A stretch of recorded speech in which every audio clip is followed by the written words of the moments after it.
The night sky above the alien planet Velmora 6 was quiet, cold, and calm.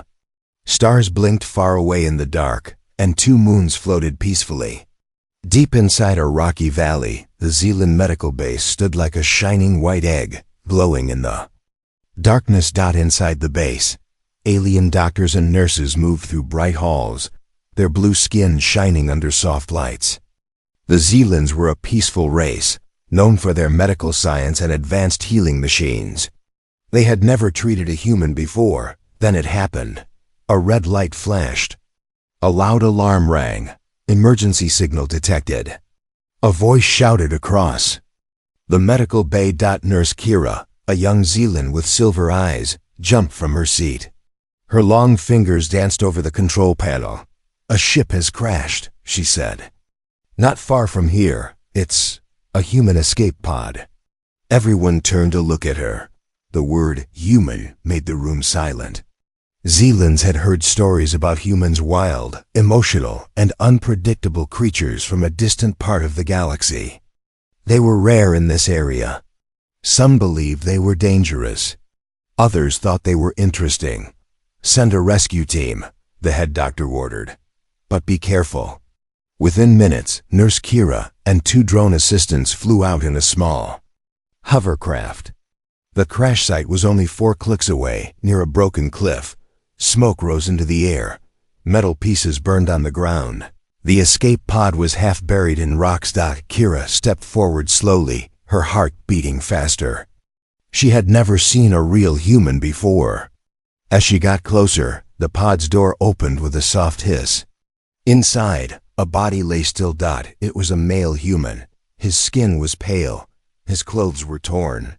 He was breathing, but weakly. Kira scanned him with her med tool.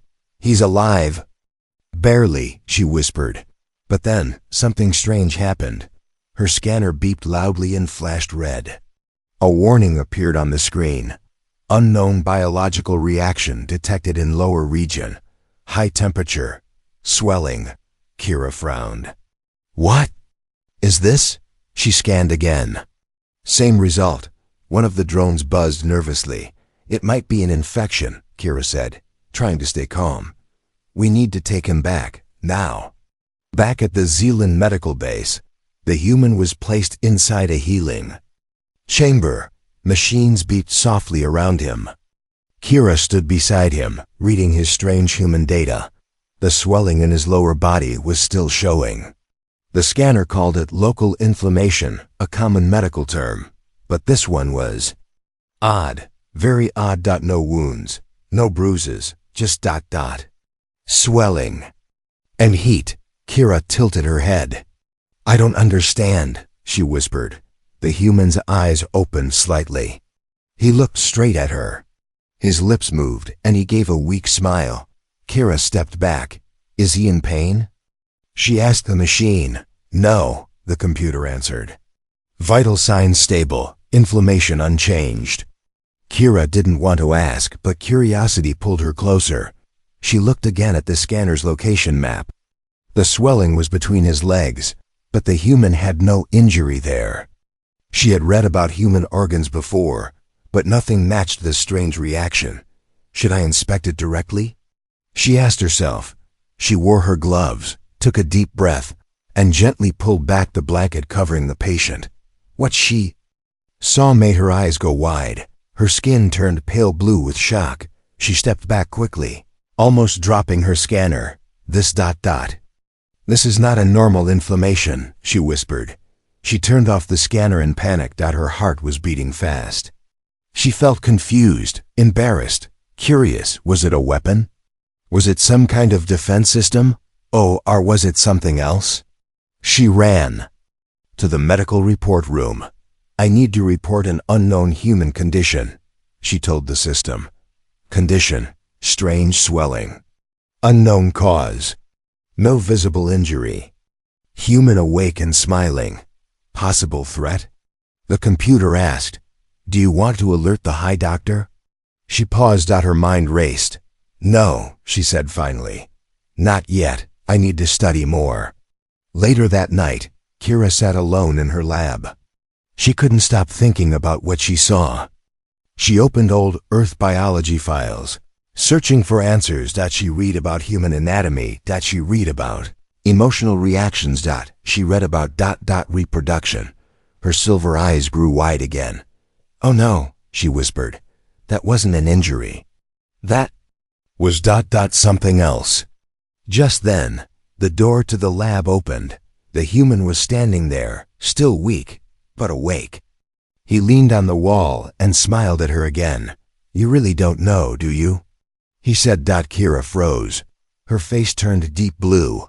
What had she gotten herself into? Nurse Kira couldn't sleep. She stared at the ceiling of her small room inside the Zealand medical base, her fingers nervously tapping her chest. The human's words repeated in her head again and again. "You really don't know, do you?" That sentence had more power than any alarm or warning. It made her feel like a child hearing thunder for the first time. She had studied medical science for 13 years, but nothing had prepared her for this. She had just witnessed a human reaction that wasn't in any alien medical book, and worse. It had smiled at her. The next morning, Kira returned to the medical chamber with calm steps and a storm in her mind. The human was still there, awake now, sitting up, eating strange protein cubes from the tray. He looked at her and smirked. "Morning, nurse." Her cheeks turned pale blue again. "Morning, human." He laughed softly. "You can call me Jace." She didn't reply. She kept her eyes on the scanner, afraid to look anywhere else.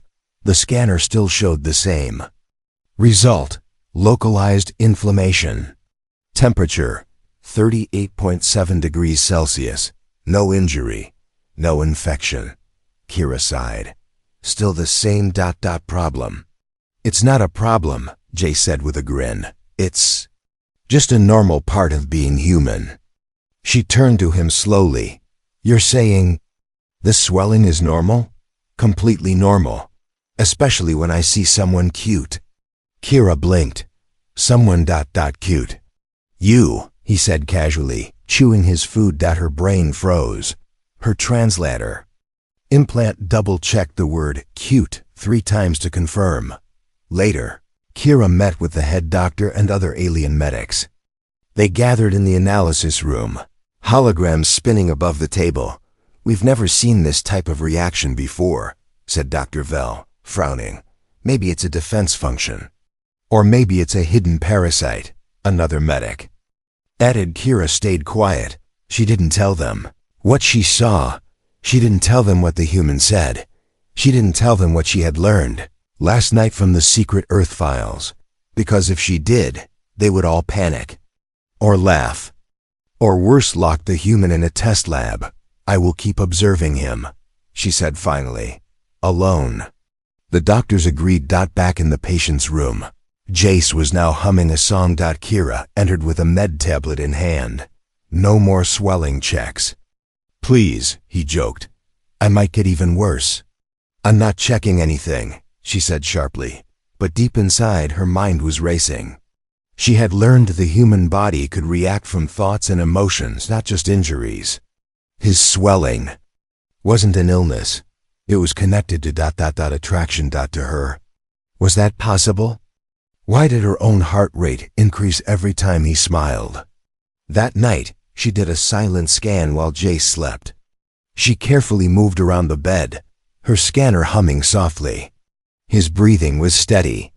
His body warmed. Suddenly, the scanner beeped.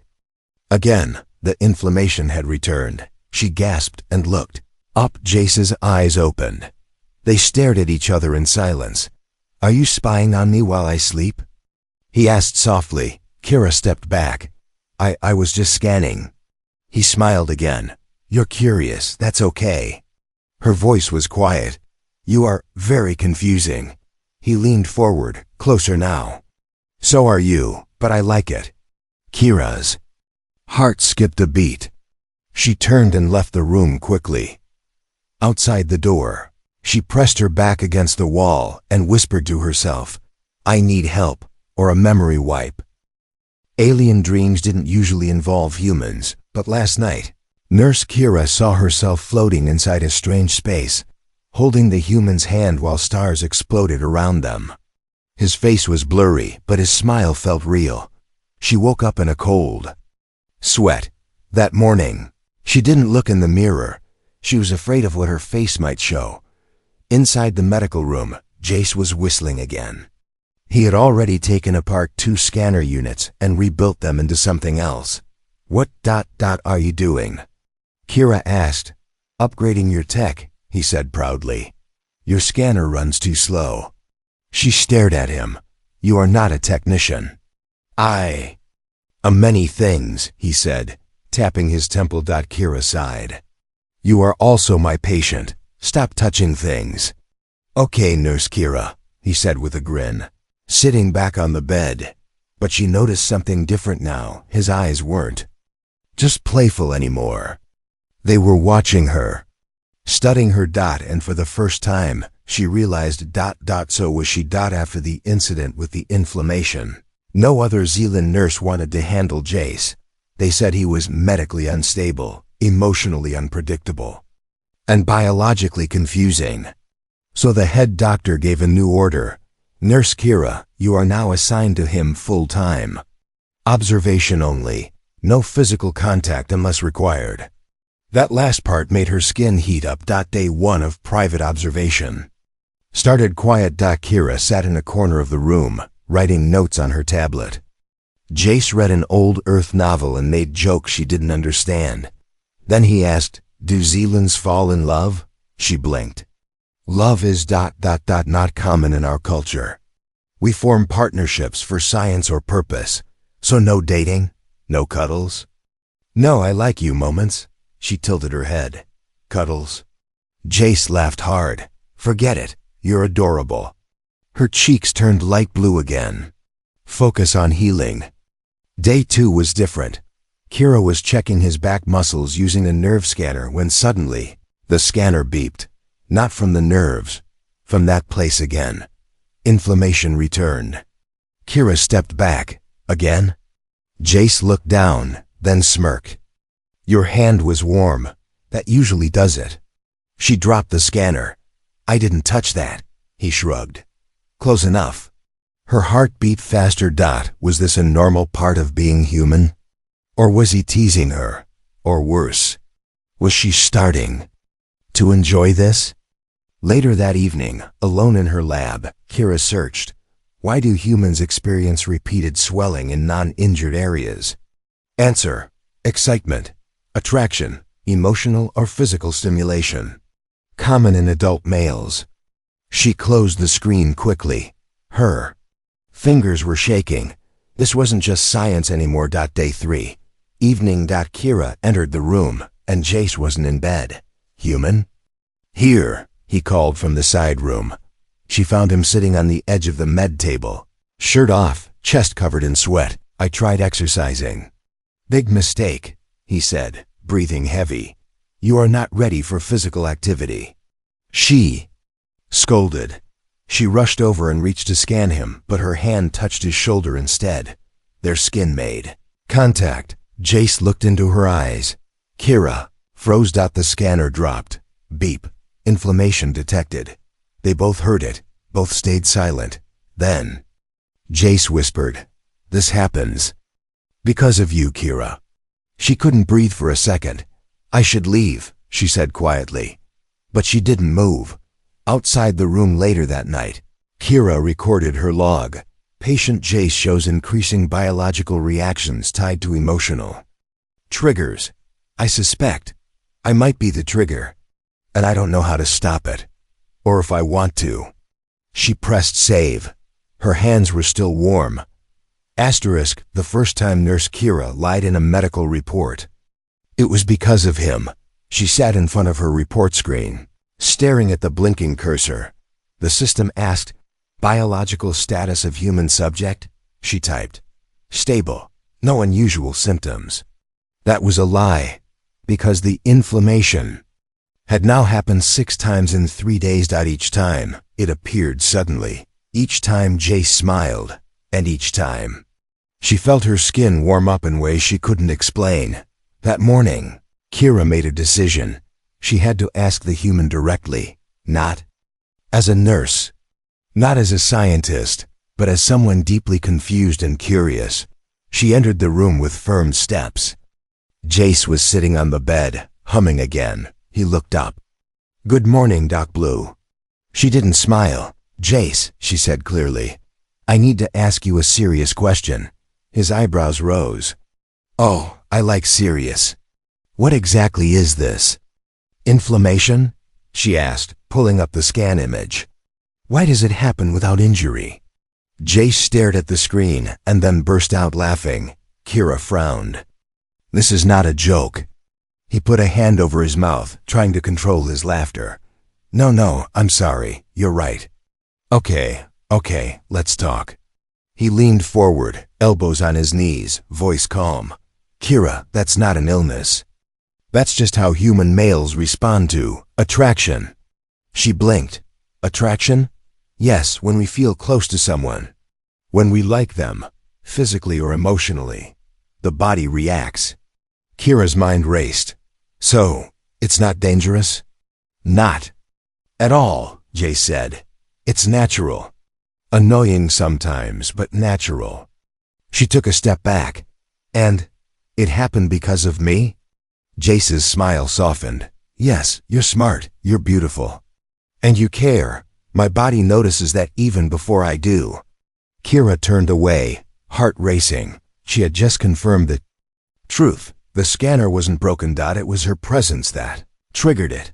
She was the cause, and something inside her felt strange. Not fear, not shame, but something softer. That evening, Kira sat alone in her quarters. She opened a secret Earth cultural file.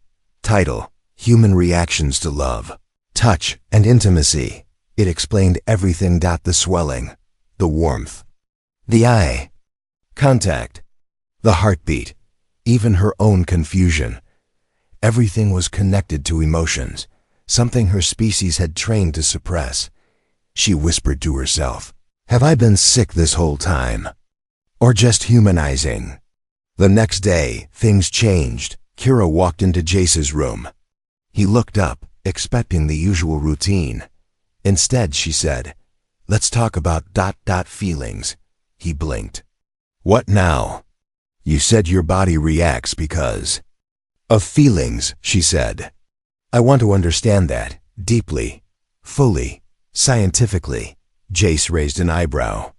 "You sure that's a good idea?" "No," she admitted, "but I need to know why I feel strange too." He looked at her carefully, then smiled, not his usual teasing grin, but a real one. "Okay, nurse, let's learn together." That night, Kira added a new note to her report log. Patient reaction now understood. Condition: emotional response. Side effect: nurse experiencing similar symptoms.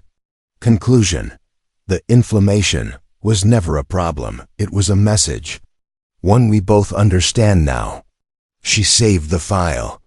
And for the first time since he arrived, she smiled to herself. She felt it before she understood it. Nurse Kira stood in front of the mirror, brushing her long fingers across her collar.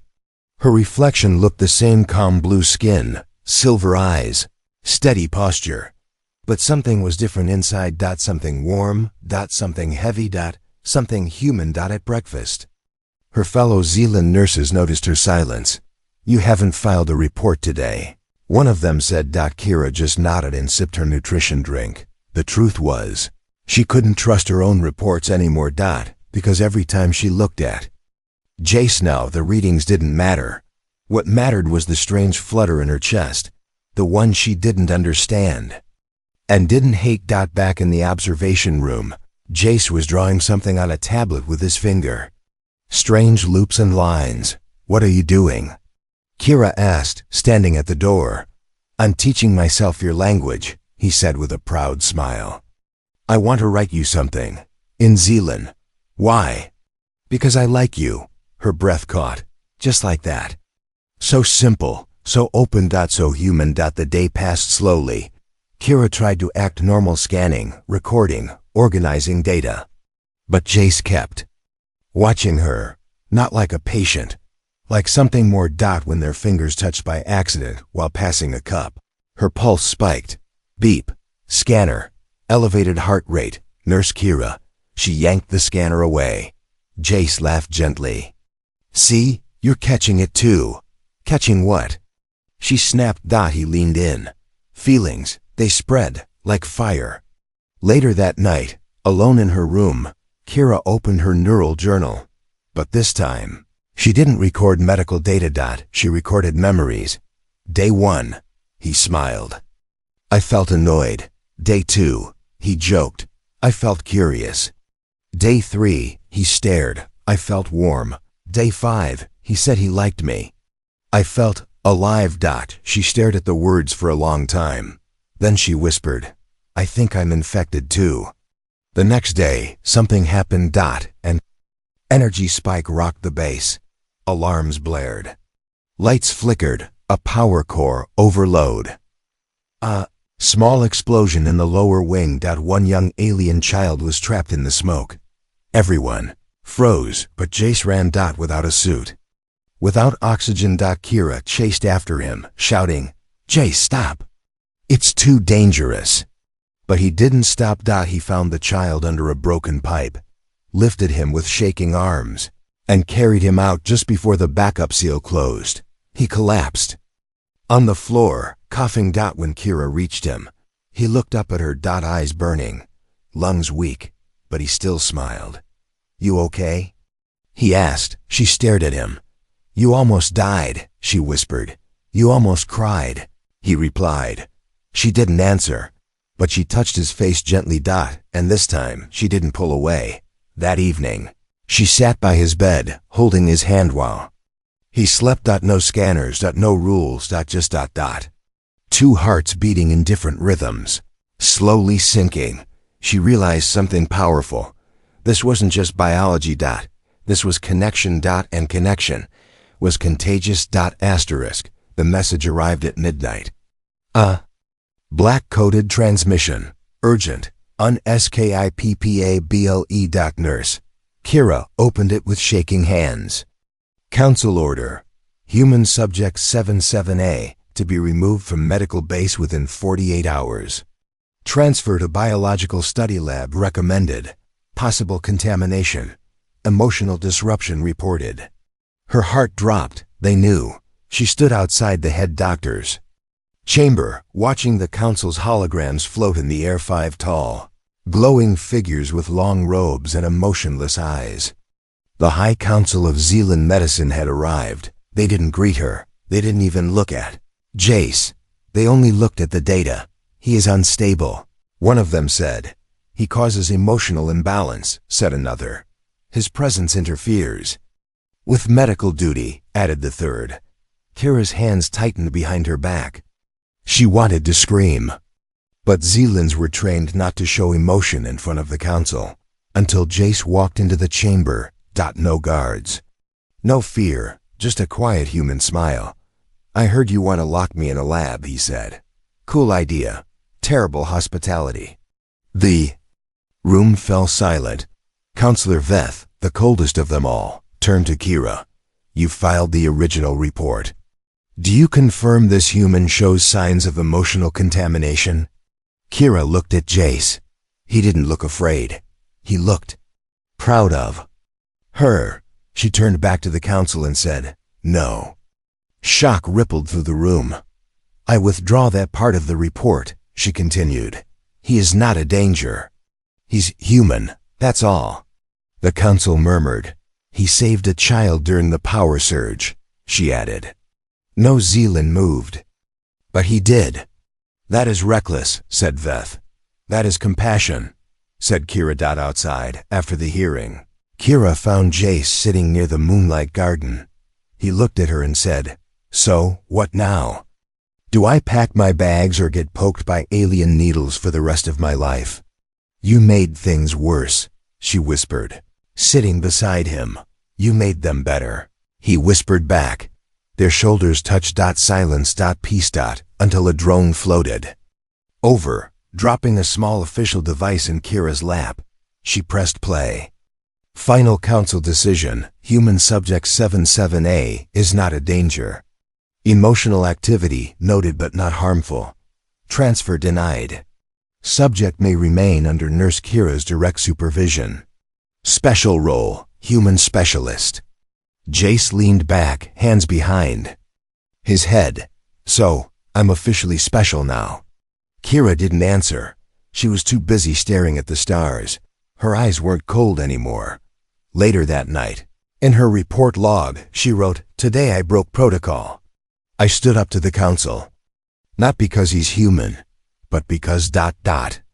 So am I at least a little now." The first time a Zealand smiled without training. It was because of a human ... and the one who smiled was Nurse Kira. Not because of duty. Not because of protocol, but because she finally understood what it meant to feel something real. Since the council's decision, things had changed at the Zealand medical base. The hallways were quieter around Jace. Some aliens kept their distance. Others stared like he was still a mystery. But one thing was clear. He wasn't just a patient anymore. He was a presence. Problem they couldn't explain, and a miracle they couldn't ignore. Kira now held the title Human Specialist. It was a new role. No training. No rules. No textbooks. Just one patient who looked at her like she was his entire galaxy. That morning, Kira found Jace in the garden. He had planted earth flowers.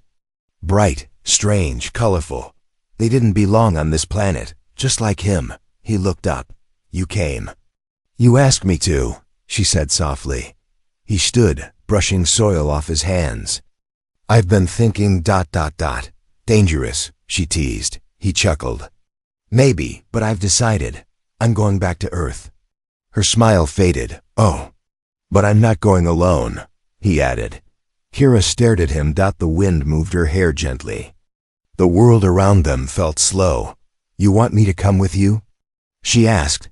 "I don't want a nurse," Jace said. "I want you. Not for scans, not for reports. Just for you." Kira looked away. "I'm not like humans. I don't feel things the same way." "Maybe not," he said, stepping closer. "But I've seen you care. I've seen you cry. I've seen you fight for someone who scared you." He paused. "I've seen your heart, Kira. It doesn't matter what species you are. That heart is real." She didn't reply. She walked past him, stood near the edge of the garden, and looked at the sky. Then she said, almost whispering, "If I leave this place, I won't come back. I know. If I go with you, I might become even more human. I hope so." Silence. Then finally, she turned to him and smiled. Not the trained smile, the real one. "I'll pack my things." Later, as the ship prepared to launch, the head doctor handed her a sealed crystal. "For your records," he said, "and thank you. You changed how we see them." Kira looked back at the base one last time, then stepped onto the ship. Jace was waiting at the door, holding out his hand. "No scanner this time?" she asked.